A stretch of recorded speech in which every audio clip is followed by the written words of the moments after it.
Hey guys, तो मैं अभी थोड़ी देर पहले ही ऑल इंडिया रैंक नाम की मूवी देखकर आया हूँ। सच बताऊँ यार, ये मूवी मुझे ठीक ठाक लगी। बहुत ज़्यादा अच्छी तो नहीं लगी, लेकिन बहुत ज़्यादा खराब भी नहीं लगी। अगर मैं इसकी कहानी की बात करूँ तो ये कहानी विवेक नाम की एक लड़की की, जिसके घर वाले चाहते हैं कि वो आईआईटी में सिलेक्ट हो, जेई क्लियर करके, और इसी कारण से वो उसको प्रिपरेशन के लिए बाहर भेज देते हैं। और वहाँ पर विवेक के साथ क्या कुछ होता है, किस तरह की वो लाइफ जीना चाहता है, क्या कुछ वो करना चाहता है, किस तरह का फैमिली प्रेशर है, यहाँ पर क्या कुछ चल रहा है, यही सब हमें इस मूवी में देखने को मिलता है। अगर मैं इस स्क्रीन प्ले की बात करूँ तो पर्सनली मुझे इस मूवी के स्क्रीन प्ले ठीक ठाक लगा है। बहुत ज़्यादा अमेजिंग तो नहीं था, लेकिन बहुत ज़्यादा खराब भी नहीं था, क्योंकि जिस तरह से मूवी स्टार्ट होती है, अपनी पूरी सिचुएशन को स्टैब्लिश करती है।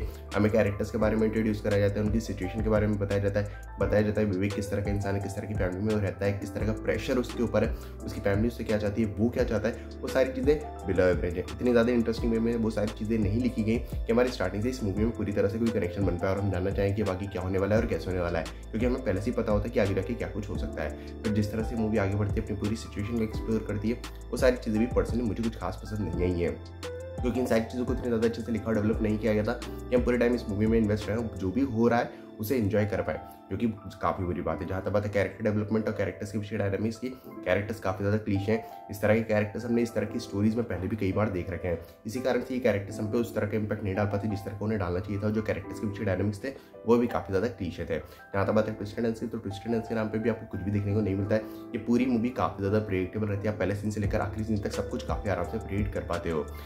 और भी काफ़ी सारी चीज़ें जिन पर बात की जा सकती है, लेकिन उन सब पे बात करने का कोई मतलब नहीं बनता, क्योंकि अगर मैं उन सारी चीज़ों पर बात करने गया तो स्पॉइलर दे बैठे हूँ। ऑल दो स्पॉइलर के नाम पे ज़्यादा कुछ है नहीं, क्योंकि आपको पहले से ही पता होता है कि आगे जाके क्या कुछ हो सकता है, क्योंकि हमने पहले ही इस सब्जेक्ट पे इतनी कुछ देख रखा है, इतनी सारी सीरीज और मूवीज़ देख रखी हैं कि ये मूवी हम पे किसी भी तरह का कोई भी इम्पैक्ट नहीं डाल पाती है। जहाँ तक बात है एक्टर्स की परफॉर्मेंस की, सभी एक्टर्स का काम बस ठीक ठाक ही है। किसी का भी काम बहुत ज़्यादा अच्छा नहीं है, लेकिन किसी का भी काम बहुत ज़्यादा बुरा भी नहीं है।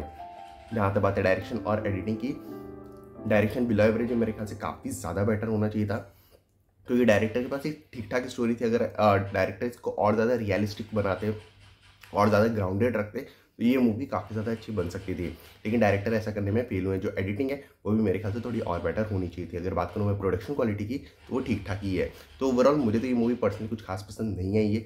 मैंने इस मूवी को ज़्यादा कुछ इन्जॉय नहीं करा है, लेकिन फिर भी अगर आप इस मूवी को चेकआउट करना चाहते हो तो आप कर सकते हो, क्योंकि ये एक जेई के बेस पे जेई के सब्जेक्ट पे बनाई गई मूवी, आईआईटी के सिलेक्शन को लेकर बनाई गई मूवी है। तो शायद जिन लोगों ने भी जेई की तैयारी करी या फिर आईआईटी जाने का सपना देखा है, शायद वो इस मूवी से कहीं ना कहीं रिलेट कर पाए। लेकिन सबके लिए ये मूवी डेफिनेटली नहीं है, और मुझे पर्सनली नहीं लगता है कि अगर आप ये मूवी देखोगे तो आप कुछ ज़्यादा इन्जॉय करने वाले हो। तो अगर आप लोगों को ये मूवी देखनी है नहीं, या आपके ऊपर है, और अगर आप लोगों ने मूवी देख लो तो मुझे कमेंट्स में जरूर बताना कि आपकी मूवी कैसी लगी। बाकी मिलते हैं अगले वीडियो में, तब तक के लिए जय हिंद, जय भारत।